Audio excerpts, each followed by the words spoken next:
Hello बच्चों, आप सबका कक्षा 8 गणित विषय के प्रश्नावली 3.2 में हार्दिक स्वागत है। हमने आपके गणित विषय के प्रश्नावली 3.1 को बहुत अच्छे से सॉल्व करा दिया है। अगर आपने वो क्लास नहीं देखी है तो उसके लिंक वीडियो के डिस्क्रिप्शन में है या फिर चैनल की प्लेलिस्ट पर जाकर आप उस क्लास को आराम से देख सकते हैं। आज की इस क्लास में हम आपके प्रश्नावली 3.2 को हल करेंगे। अब प्रश्नावली 3.2 को हल करने से पहले हम कुछ महत्वपूर्ण सूत्रों के बारे में जान लेते हैं ताकि आपको प्रश्नावली को हल करने में कोई भी दिक्कत न आए। तो सबसे पहले हम बात करते हैं बहुभुज की। ठीक है, तो बहुभुज कहते किसे के हैं? तो केवल रेखाखंडों से निर्मित एक सरल बंद वक्र को क्या कहा जाता है? बहुभुज कहा जाता है। किससे? केवल और केवल रेखाखंडों से निर्मित एक सरल बंद वक्र को क्या कहा जाता है? बहुभुज कहा जाता है। अब रेखाखंड क्या होता है? रेखाखंड एक सीधी सरल रेखा होती है जिसका प्रारंभिक और अंतिम बिंदु हमें क्या होता है? ज्ञात होता है। जैसे ये मैंने कोई भी एक रेखाखंड खींचा तो एक सरल सीधी रेखा जिसका प्रारंभिक और अंतिम बिंदु क्या होता है? हमें ज्ञात होता है, उसे कहते हैं रेखाखंड। ठीक है, फिर है सरल बंद वक्र। तो सरल बंद वक्र किसे कहते हैं? कागज पर पेन या पेंसिल की नोक को बिना ऊपर उठाए बनाई गई कोई भी आकृति जिसका प्रारंभिक और अंतिम बिंदु समान होता है, यानी जो बंद आकृति होती है उसे कहते हैं सरल बंद वक्र। ठीक है, तो केवल रेखाखंडों से निर्मित एक सरल बंद वक्र को बहुभुज कहा जाता है। ठीक है बच्चों, अब पहला सूत्र है एक बहुभुज के अंतःकोणों का योग।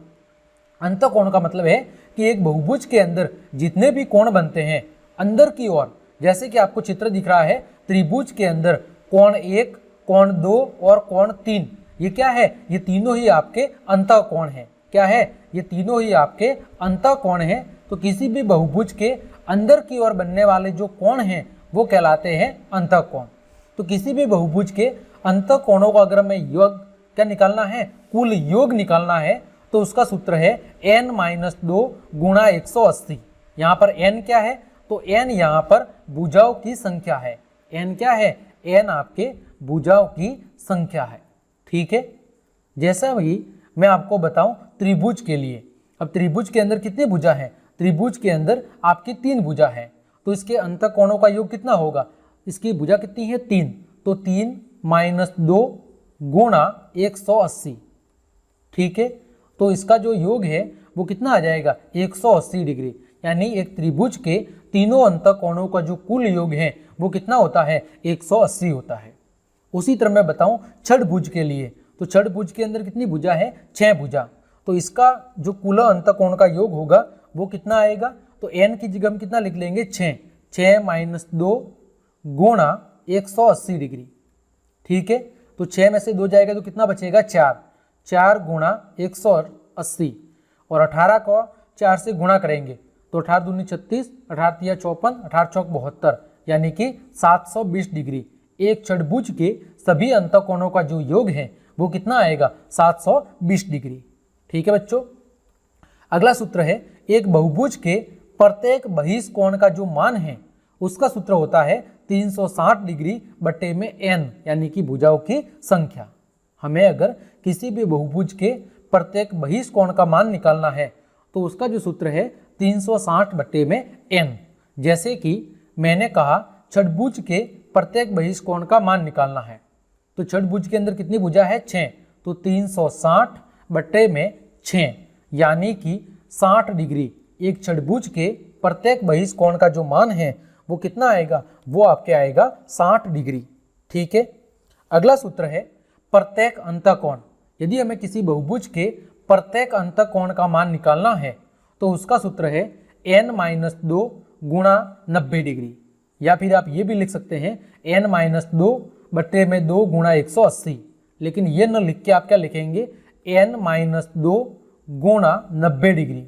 ठीक है, क्योंकि जो बटा में 2 है इससे 180 कट जाएगा, तो आप ये भी लिख सकते हैं n-2 गुणा 90 डिग्री जब हमें किसी बहुभुज के प्रत्येक अंतःकोण का मान निकालना है। ठीक है, अगला सूत्र है बच्चों कुल बहिष्कोण का योग। किसी भी बहुभुज के सभी बहिष्कोणों का जो कुल योग है वो कितना होता है? वो होता है बच्चों 360 डिग्री। भले वो कौन सा भी बहुभुज हो, उसके अंदर कितनी भी भुजाएं हो, उसके सभी बहिष्कोण यानी बाहर की तरफ बनने वाले जो कोण हैं उनका योग होता है 360 डिग्री। फिर किसी भी बहुभुज के विकर्णों की संख्या अगर हमें निकालनी है तो उसका सूत्र है n गुणा n-3 भाग 2 यानी n गुणा n-3 बट्टे में क्या है, बट्टे में आपका 2 है। ठीक है, ये है किसी भी बहुभुज के विकर्णों की संख्या ज्ञात करने का सूत्र। तो ये कुछ महत्वपूर्ण सूत्र है जो आपको अच्छे से याद करने हैं ताकि प्रश्नावली 3.2 को समझने में आपको किसी भी प्रकार की कोई दिक्कत न हो। तो चलिए बढ़ते हैं आगे अब प्रश्नावली 3.2 की तरफ। देखें प्रश्नावली 3.2।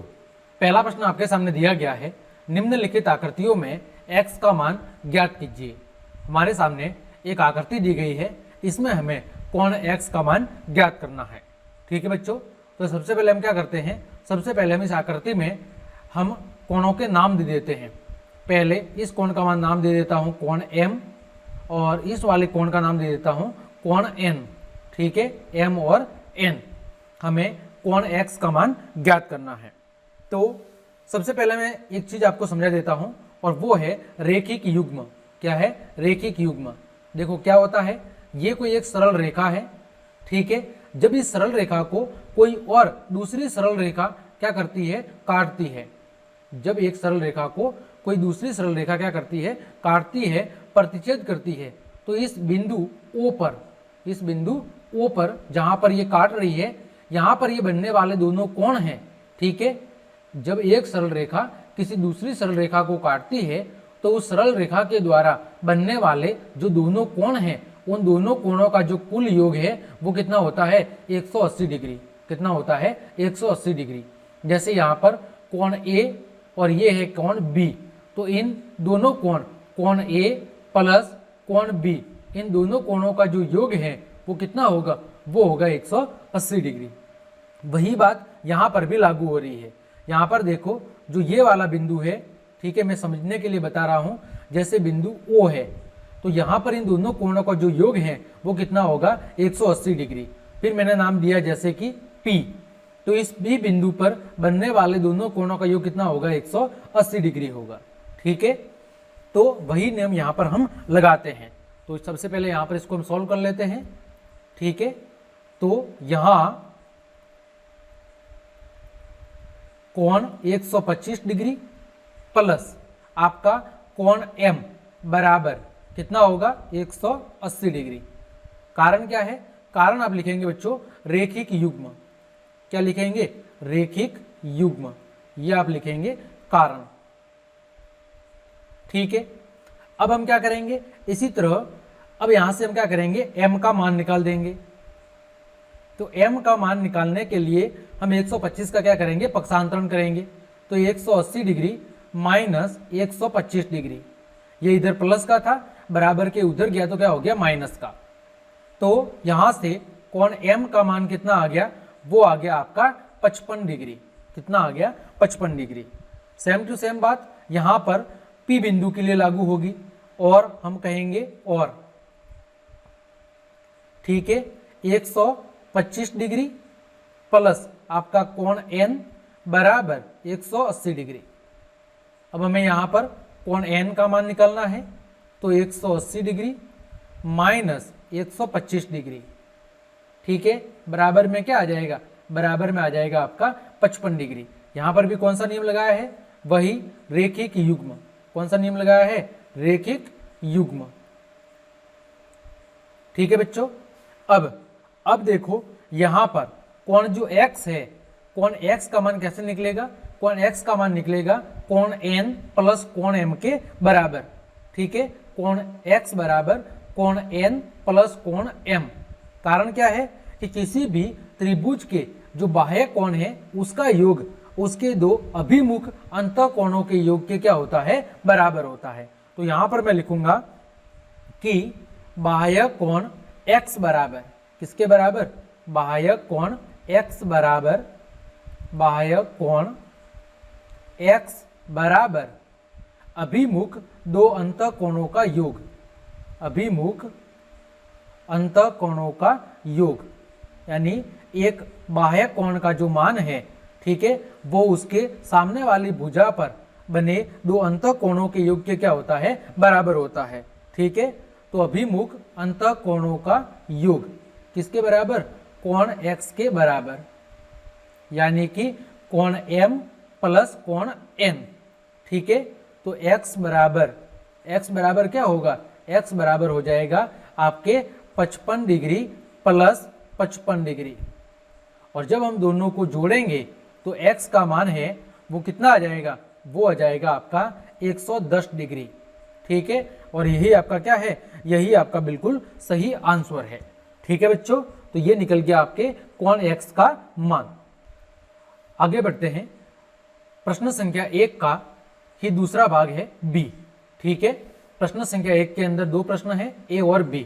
अब हम बात करते हैं आपके प्रश्न b की या आकृति b की। यहां पर भी हमें क्या करना है, x का मान ज्ञात करना है। तो सबसे पहले हम क्या करते हैं, कोणों का नामकरण कर लेते हैं। इसको मैं दे देता हूं कोण नंबर 1। ठीक है, ये 90 है तो ये भी कितना होगा आपका, 90 होगा। ठीक है, फिर इसको दे देता हूं मैं कोण 2, फिर इसको दे देता हूं मैं कोण 3, ये 90 है। ठीक है, तो ये भी कितना होगा आपका, 90 होगा। फिर इसको दे देता हूं मैं कोण 4 और इसको दे देता हूं मैं कोण 5। ये मैंने क्या कर दिया, नामकरण कर दिया। अब सबसे पहले ये जो आकृति है ये कितनी भुजाओं से मिलकर बनी हुई है, 5 भुजाओं से। तो ये कौन सी आकृति है, ये आपकी पंचभुज आकृति है। कौन सी आकृति है, पंचभुज आकृति है। तो हम सबसे पहले क्या करेंगे, एक पंचभुज के सभी अंतःकोणों का योग निकालेंगे। क्या निकालेंगे, सभी अंतःकोणों का योग निकालेंगे, और फिर उसकी मदद से हम क्या करेंगे, फिर x का मान निकालेंगे। तो सबसे पहले हम इसको सॉल्व कर लेते हैं कि पंचभुज के सभी अंतःकोणों का योग, पंचभुज के सभी अंतःकोणों का योग, पंचभुज के सभी अंतःकोणों का योग, पंचभुज के सभी अंतःकोणों का योग। सूत्र क्या होता है, n-2 गुणा 180 डिग्री। क्या होता है, n-2 गुणा 180 डिग्री। तो आगे बात करते हैं, पंचभुज के अंदर कितनी भुजाएं होती है, तो पंचभुज के अंदर 5 भुजाएं होती है। तो n की जगह हम क्या रख लेंगे, n की जगह हम रख लेंगे 5। तो 5-2 गुणा 180 डिग्री। तो यहां पर क्या हो जाएगा, यहां पर हो जाएगा आपके 3 गुणा 180 डिग्री, यानी कि जो कुल मान है वो कितना आ जाएगा, वो आ जाएगा 540 डिग्री। एक पंचबहुभुज के सभी अंतःकोणों का जो योग है वो कितना आ जाएगा, 540 डिग्री आ जाएगा। ठीक है, अब हम क्या करेंगे, कोण 1, कोण 2, कोण 3, 4 और 5 सभी जगह कौन सा नियम लगाएंगे, आपका रेखिक युग्म। कौन सा नियम लगाएंगे, रेखिक युग्म। तो मैं लिख लूंगा कि रेखिक युग्म के सभी कोणों का योग कितना होता है, 180 डिग्री। रेखिक युग्म के सभी कोणों का योग कितना होता है, रेखिक युग्म के कोणों का योग 180 डिग्री होता है। योग 180 डिग्री होता है। ठीक है, अतः हम क्या करेंगे, इधर कोण 1 के लिए कोण 2, कोण 3, कोण 4 और कोण 5 इन सब के लिए रेखिक युग्म का नियम लगा देंगे। तो कैसे करेंगे, कोण 1 प्लस 90 डिग्री, कोण 1 प्लस 90 डिग्री बराबर 180 डिग्री। इसको दे देंगे समीकरण 1। फिर कोण 2 प्लस 60 डिग्री बराबर 180 डिग्री। इसको दे देंगे समीकरण 2। फिर कोण 3 प्लस 90 डिग्री बराबर 180 डिग्री। इसको दे देंगे समीकरण नंबर 3। फिर कोण 4 प्लस 70 डिग्री बराबर 180 डिग्री। इसको दे देंगे समीकरण नंबर 4। फिर कोण 5 प्लस कोण x बराबर 180 डिग्री। इसको दे देंगे समीकरण नंबर 5। ठीक है, हमने कोण 1, 2, 3, 4 और 5 सभी के लिए क्या लगा दिया, सभी के लिए हमने रेखिक युग्म का नियम लगा दिया। ठीक है, अब हम क्या करेंगे, सबको जोड़ देंगे। क्या करेंगे, सभी समीकरणों को हम जोड़ देंगे। तो यहां पर लिखूंगा समीकरण 1 आपका 2, समीकरण नंबर 3, समीकरण नंबर 4 व 5 को जोड़ने पर, समीकरण नंबर 1 2 3 4 5 को जोड़ने पर अब हम क्या करेंगे, अब हम सबको क्या करेंगे, जोड़ेंगे। तो सबको जोड़ लेते हैं।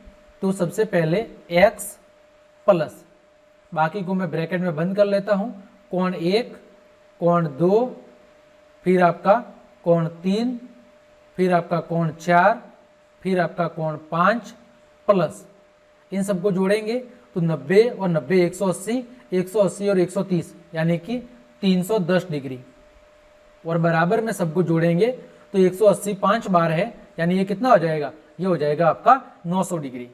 अब x की जगह x, पंच बहुभुज के सभी अंतःकोणों का योग कितना होता है 540, ये लिख दिया मैंने 540 प्लस 310 डिग्री बराबर 900 डिग्री।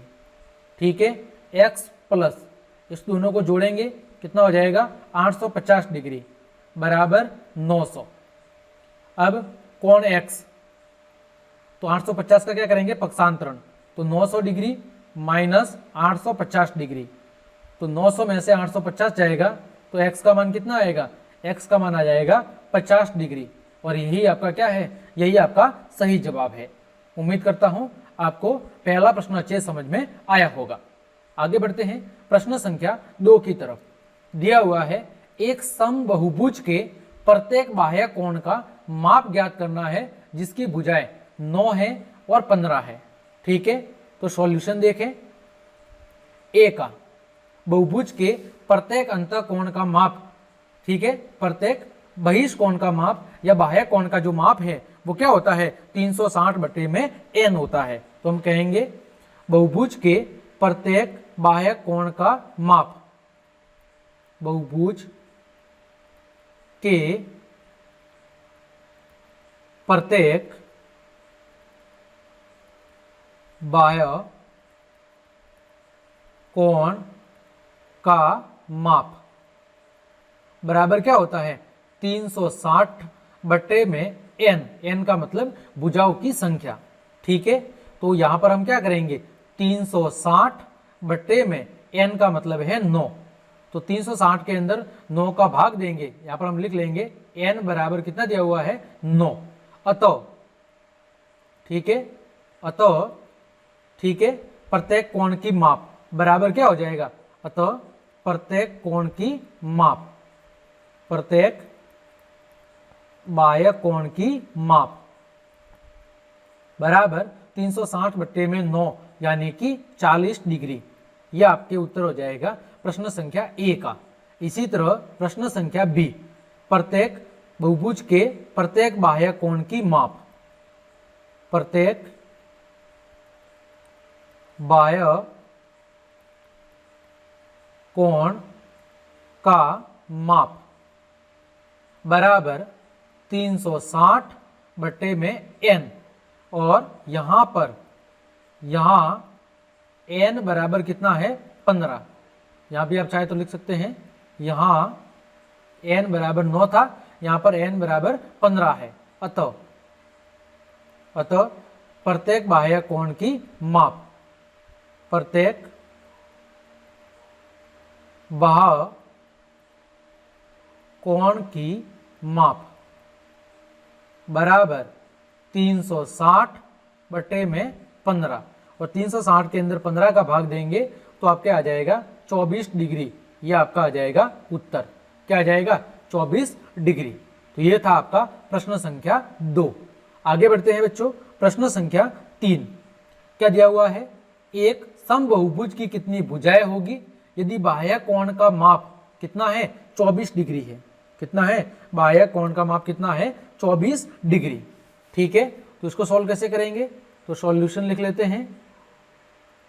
तो माना भुजाओं की संख्या कितनी मान लेते हैं n, तो हम कहेंगे माना भुजाओं की संख्या, माना भुजाओं की संख्या, और भुजाओं की संख्या हम कितनी मान लेते हैं, n। ठीक है, अब भुजाओं की संख्या, अभी मैंने सूत्र पढ़ा था, भुजाओं की संख्या बराबर 360 बटे में प्रत्येक बाह्य कोण की माप। ठीक है, तो हम कहेंगे कि भुजाओं की संख्या बराबर, क्योंकि अभी हमने सूत्र पढ़ा है, ठीक है, भुजाओं की संख्या, भुजाओं की संख्या n बराबर 360 बटे में प्रत्येक कोण की माप, 360 बटे में प्रत्येक बाह्य कोण की माप। ठीक है, 360 बटे में प्रत्येक बाह्य कोण की माप, ये हो गया सूत्र। ठीक है, तो देखो 360 बटे में प्रत्येक बाह्य कोण की माप कितनी है, 24, तो n का मान कितना आ जाएगा, n का मान आ जाएगा 15। कितना आ जाएगा, 15।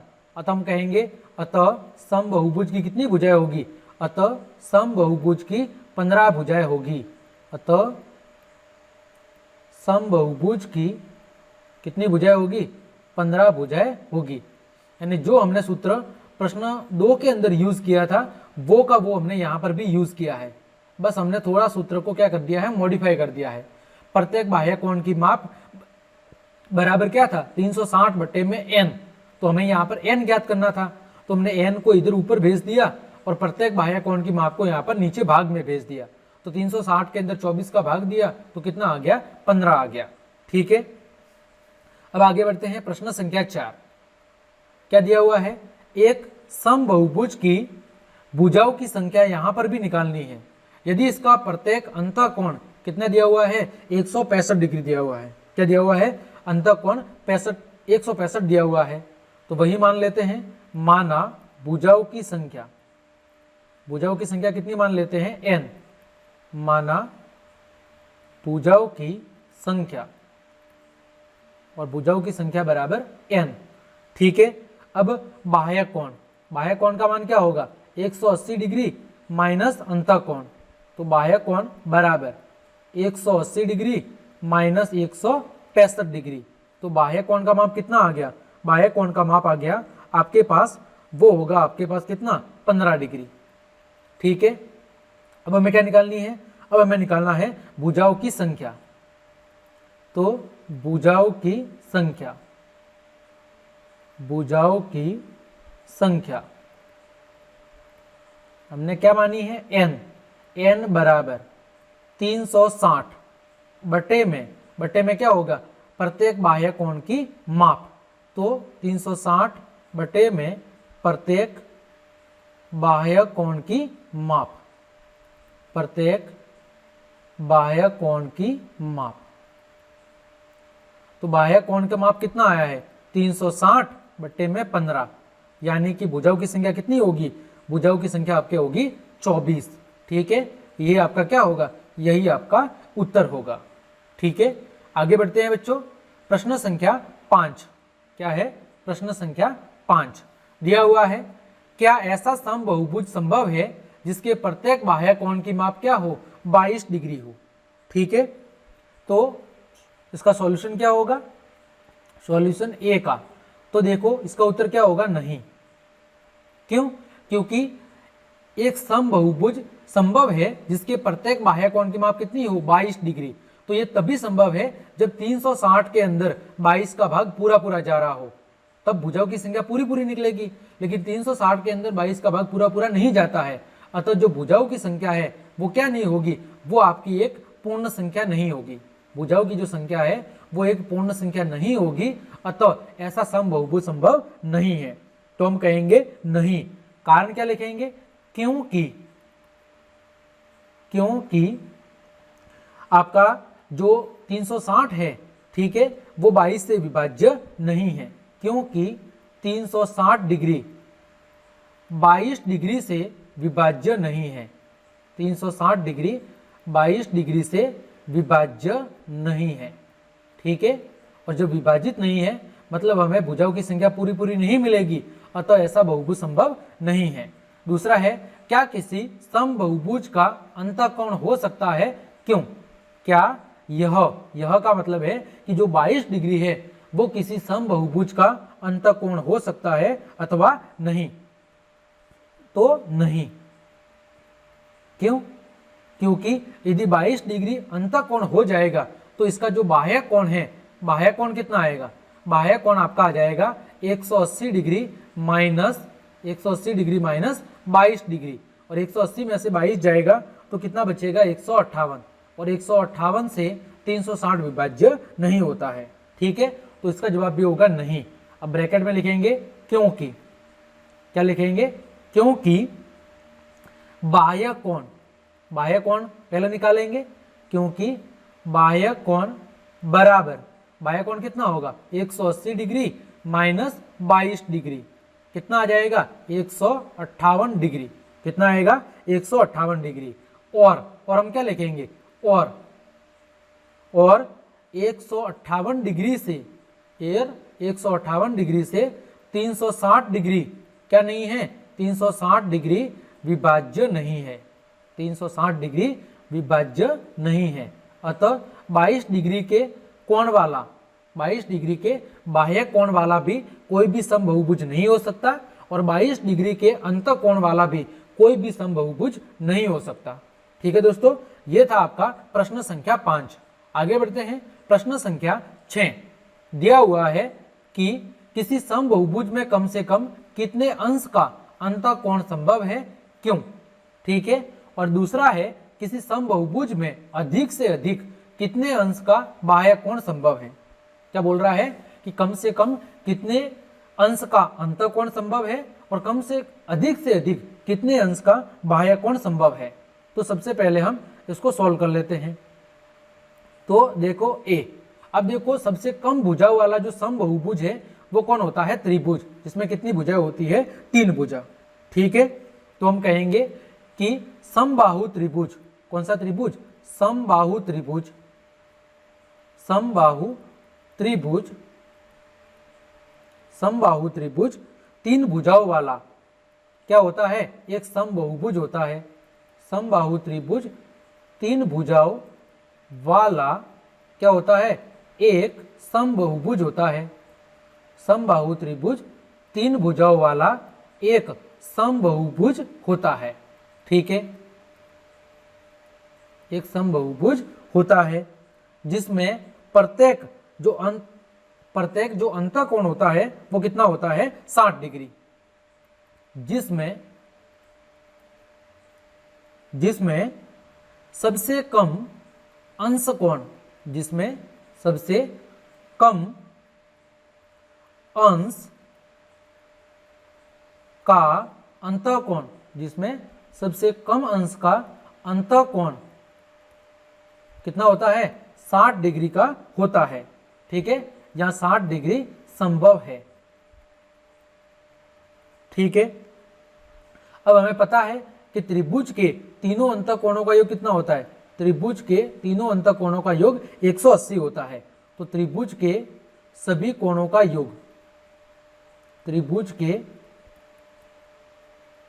सभी कोणों का योग बराबर कितना होता है? 180 डिग्री।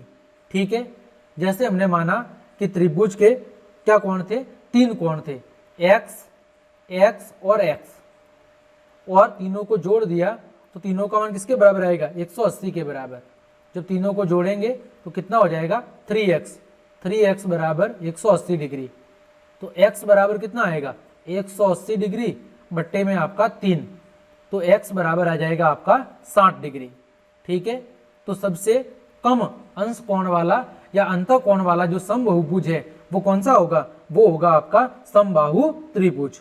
ठीक है, अब इसके बी का जवाब, बी प्रश्न का जवाब क्या है कि किसी समबाहुभुज में अधिक से अधिक कितने अंश का बाह्य कोण संभव है। ठीक है, तो देखो जो भाग ए था इसके परिणाम से हमें क्या मिला कि सबसे छोटा जो अंतःकोण है वो कितना हो सकता है? 60। तो सबसे जो बड़ा बाह्य कोण है वो कितना होगा? 180 माइनस 60 यानी कि 120 डिग्री। तो हम कहेंगे कि भाग ए के परिणाम से, भाग ए के परिणाम से ठीक है, भाग ए के परिणाम से आपको लिखना है, भाग ए के परिणाम से हम जानते हैं कि, भाग ए के परिणाम से हम जानते हैं